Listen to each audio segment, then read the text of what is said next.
شہر قائد کے باسیوں کے لیے خوشخبری، گرین لائن منصوبے کے لیے 40 بسیں کراچی پہنچ گئیں۔ افتتاحی تقریب کل منعقد کی جائے گی۔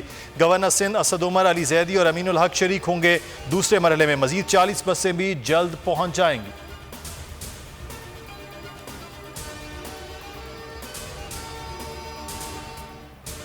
مہنگائی نے عوام کی کمر توڑ دی، عوام کا حکومت سے دل بھر گیا۔ نام ریاست مدینہ کا اور کام برعکس۔ شہباز شریف کا سیالکوٹ میں نون لیگ کے ورکرز کنونشن سے خطاب، کہا کنٹونمنٹ الیکشن میں مداخلت کا کوئی نشان نہیں تھا، عوام نے ضمیر کی آواز پر ووٹ دیے، نیازی نے عوام سے دھوکہ اور فراڈ کیا، اگلے الیکشن میں نون لیگ ملک بھر میں میدان مارے گی، اس بار کوئی دھاندلی برداشت نہیں کی جائے گی۔ خواجہ سعد رفیق کہتے ہیں اس حکومت کا مسئلہ نو گورننس ہے، سی پیک سرد خانے کی نظر ہو چکا۔ جائیدادیں لندن میں اور ہرے پاسپورٹ کی عزت کے لیکچر ہمیں دے رہے ہیں، وزیر مملکت برائے اطلاعات و نشریات فاروق حبیب کی میڈیا سے گفتگو، کہا ہرے پاسپورٹ کی عزت ایسے نہیں ہوتی کہ آپ بھگوڑے بن کر باہر بیٹھے ہوں۔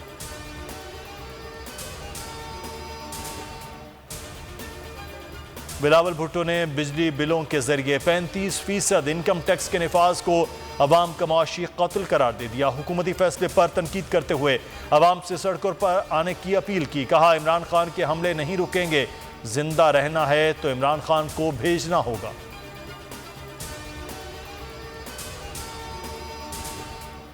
افغانستان میں امن و استحکام کے لیے وزیر اعظم سرگرم، عمران خان نے ٹویٹ میں کہا افغانستان میں جامع حکومت کے لیے طالبان سے مذاکرات شروع کر چکے، تاجک، ازبک اور ہزارہ برادری کو جامع حکومت میں شامل کرنے کے لیے بات چیت ہو رہی ہے۔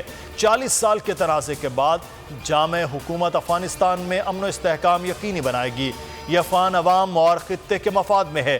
تاجک صدر سے ملاقات میں افغانستان پر تفصیلی بات چیت ہوئی۔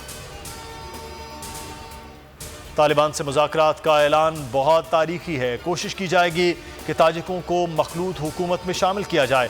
وفاقی وزیر اطلاعات فواد چودھری کہتے ہیں وسطی ایشیا سے ٹرین سروس شروع کر سکے تو یہ اقدام گیم چینجر ہوگا، پوری دنیا اس وقت افغانستان کی طرف دیکھ رہی ہے۔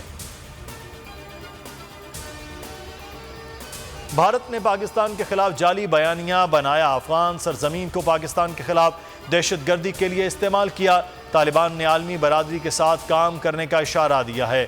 مشیر قومی سلامتی معید یوسف کا برطانوی جریدے دی انڈیپینڈنٹ میں مضمون، سوال اٹھایا کہ دنیا افغانستان اور خطے کو چھوڑنے کی غلطی کو دہرائے گی، عالمی برادری کو بڑی طاقتوں اور افغانستان کے قریبی پڑوسیوں کے ساتھ اتفاق رائے کے ساتھ آگے بڑھنا چاہیے۔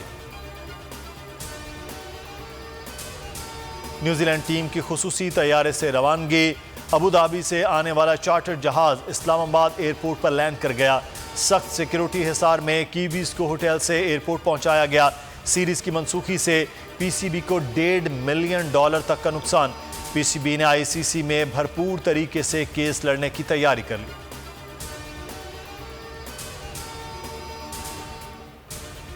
ہمت رکھیں، مایوس ہونے کی ضرورت نہیں، chairman Pakistan cricket board Ramiz Raja کا شائقین کرکٹ کو پیغام، کہا جو کچھ ہوا پاکستان کرکٹ کے لیے ٹھیک نہیں تھا، میرا اور قوم کا دکھ ایک جیسا ہے، جو کچھ ہمارے بس میں ہوا کریں گے، انشاءاللہ اچھے نتائج ملیں گے، کہا ٹیم اپنا غصہ پرفارمنس پر نکالے، یہی بہتر علاج ہے۔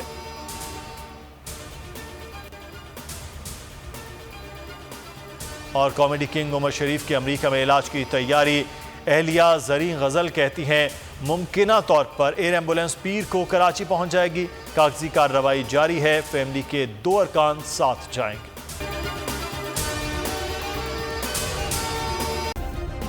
سبسکرائب کریں اور بیل دبائیں تاکہ کوئی خبر رہ نہ جائے۔